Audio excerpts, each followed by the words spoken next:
Where do I start? I asked. Start with what you did this morning and progress through your day. Just hit a few of the highlights. Fine.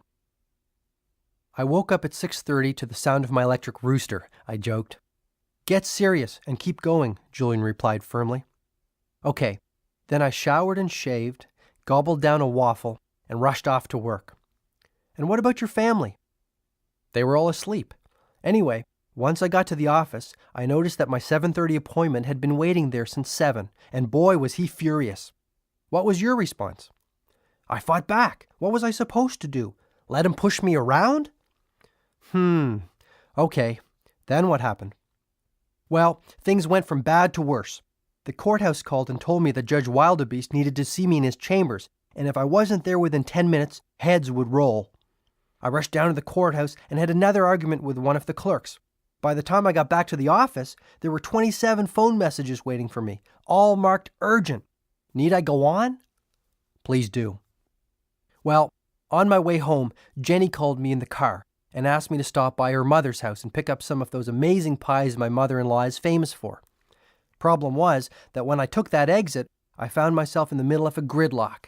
So there I was, in the middle of rush hour traffic, in 95-degree heat, shaking with stress and feeling that even more time was slipping away. How did you respond? I cursed the traffic, I said with complete honesty. I was actually shouting out loud inside my car. Maybe we should stop there. Just take a second and look at your day. Obviously, in retrospect, there are at least a few things that you would do differently if you had the chance, wouldn't you? Well, first, in a perfect world, I would get up earlier. I'd like to have a little peace in the morning and ease myself into the day. The heart of the rose technique sounds like it would be fun. Also, I really would like to have the family around the breakfast table, even if only for a bowl of cereal. It would give me a better sense of balance. I always seem to feel that I never spend enough time with Jenny and the kids. But it is a perfect world, and you have a perfect life.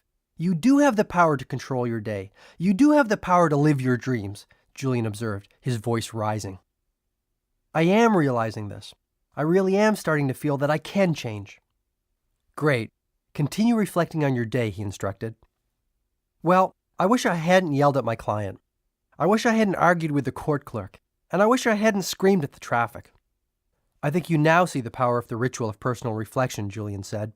By looking at what you are doing, how you are spending your day, and the thoughts you are thinking, you give yourself a benchmark for measuring improvement. The only way to improve tomorrow is to know what you did wrong today. Lots to think about, Julian. Lots to think about, I offered reflectively.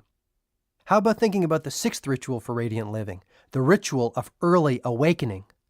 Uh-oh, I think I know what's coming. One of the best pieces of advice I learned in that far-off oasis of savannah was to rise with the sun and to start the day off well. Most of us sleep far more than we need to. The average person can get by on 6 hours and remain perfectly healthy and alert. Getting up with the sun sounds extreme. Actually, it isn't. There are few things more natural than rising with the glory of the first rays of a new day.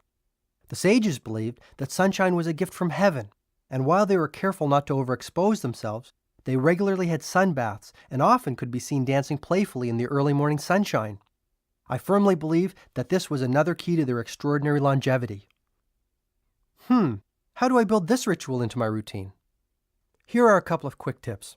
First, never forget that it is the quality and not the quantity of sleep that is important.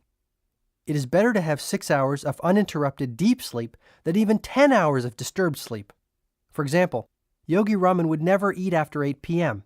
He said that the digestive activity it induced would reduce the quality of his sleep. Another example was the sage's habit of meditating to the soft sounds of their harp immediately before heading off to sleep. What was the reason behind this? The 10-minute period before you sleep and the 10-minute period after you wake up are profoundly influential on your subconscious mind. By determining the thoughts that go in, you are also determining precisely what will come out. So before you go to sleep, do not watch the news or argue with anyone or even go over the day's events in your mind's eye. Relax. Drink a cup of herbal tea if you like. Listen to some soft classical music and prepare yourself to drift into a rich, renewing slumber. It makes sense. The better the sleep, the less I will need. Exactly. And remember the ancient rule of 21.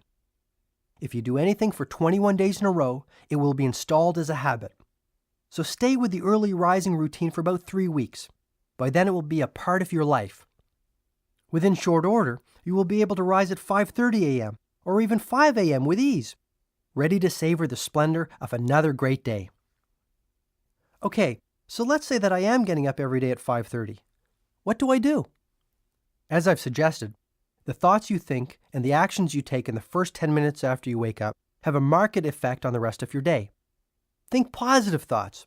Give a prayer of thanks for all you have. The sages would actually make themselves laugh whether they felt like it or not, just to get the happiness juices flowing early in the morning. Julian, I am trying very hard to keep my cup empty, and I think you will agree that I've done pretty well for a novice. But that sounds really odd, even for a band of monks living high in the Himalayas. But it's not. Take a guess how many times the average 4-year-old laughs in a day. Who knows? I do. 300. Now guess how many times the average adult in our society laughs in the course of a day. 50, I tried? Try 15, said Julian, smiling in satisfaction. You see my point? Laughter is medicine for the soul. Even if you don't feel like it, look in the mirror and laugh for a couple of minutes. You can't help but feel fantastic. Every day will then be an exquisitely rewarding one.